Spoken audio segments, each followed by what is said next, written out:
And Johnny Walker, patient Johnny Walker, is a scary man. I don't want to call him equivalent to patient Ngannou, but literally, this is a behemoth of a man, bigger than everybody in his division, and all he has to do is maintain his ground and make you force the action so that he could counter around you. He's going to chop your legs out. He's going to hit you with a big bomb. You try to take him down like Anthony Smith did in this fight, and what does Johnny Walker do? Same thing he did in the last fight. Elbows to the head. Now, for whatever reason, AJ, you called it too. Anthony Smith is just tougher than nails. For whatever reason, he's I don't even know the right word, invulnerable, right, to some of these shots. He just eats them and keeps going, gets the takedown, right? But there was something a little off in this fight, and I think that we need to talk about it, man. Was this a classic Anthony Smith performance, or did he have a hard time just getting in, finding reads on Walker, or was it PTSD in the cage, something weird happened? What do you think?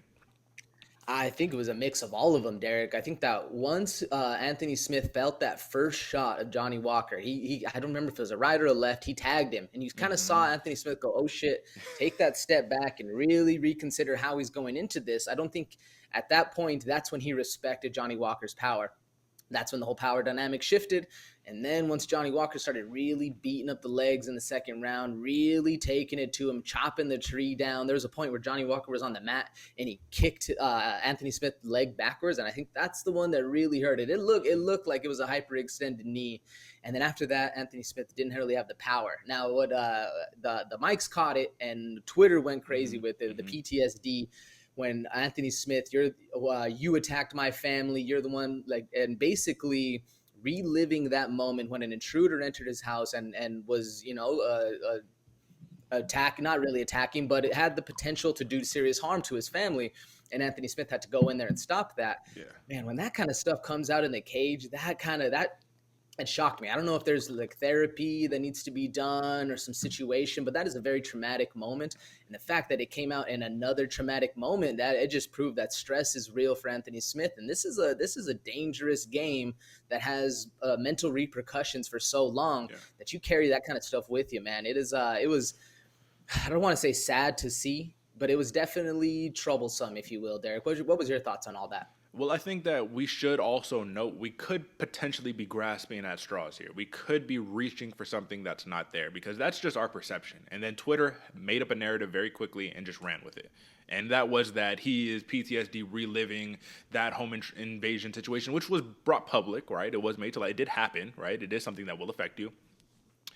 But you can also look at it from a different perspective, and you could think of it of what if he was just trying to hype himself up because he was feeling a little flat in the fight, and he was all like trying to envision Johnny Walker as that guy so he could fight harder, right?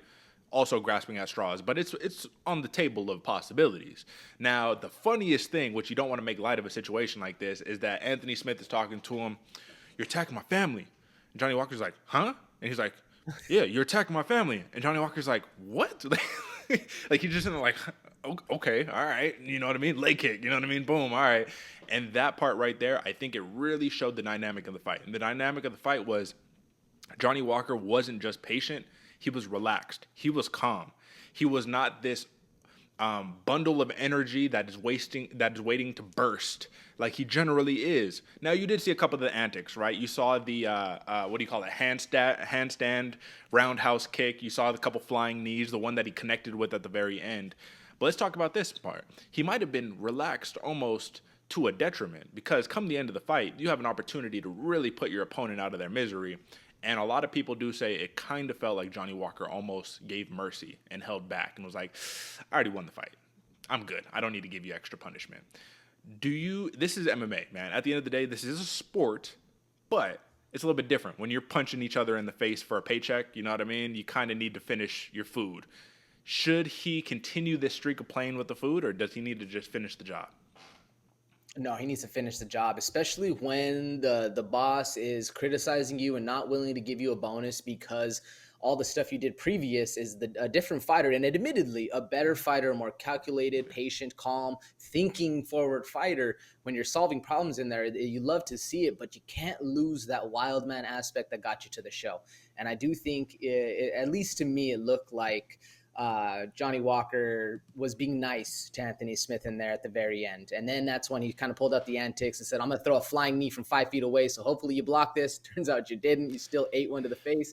but it did definitely seem like Johnny Walker took his foot off the gas, especially in that last like 3 minutes of the round, which was why he caught all the criticism from Dana White. Personally, though, I think it was a great fight. I Yeah. mean, can you finish an absolute savage like Johnny Walker with all the shots he took?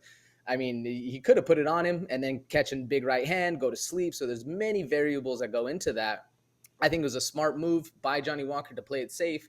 But if you got somebody that hurt Yeah. and you know you can finish the fight and you signed a contract, don't be nice to them. Finish the fight. Quit playing with your food. I will say this because I thought that was a great point overall, right? At the end of the day, get the job done. But you do have to clap it up for a Johnny Walker. I said it in the pre-show. We all want to root for him. We want to see him be successful. He's got the charisma of a man. You're just like, oh man, I hope you do well, right? He had a little bit of a rough go, man, after losing to Nikita Krylov, Corey Anderson, Thiago Santos, Jamal Hill. After all of the hype, you could get very down on yourself, and he could not have made this comeback. But he's ripped off three in a row. Iwan Kutalaba, Paul Craig, and now Anthony Smith. And what did he do after he wins the fight? He jumps out the cage, runs directly to Jamal Hill, and he says, "Hey, I'm coming. I'll see you soon." Which I thought was almost comical because Jamal Hill knocked him out in a way that made video game knockouts look more realistic than what happened in real life. You know what I mean? Like it looked like a cartoon, right? So it was just funny, but at the same time, Johnny Walker, man, new reinvented problem on the light heavyweight scene. Nah, you gotta love it, man. You gotta love it.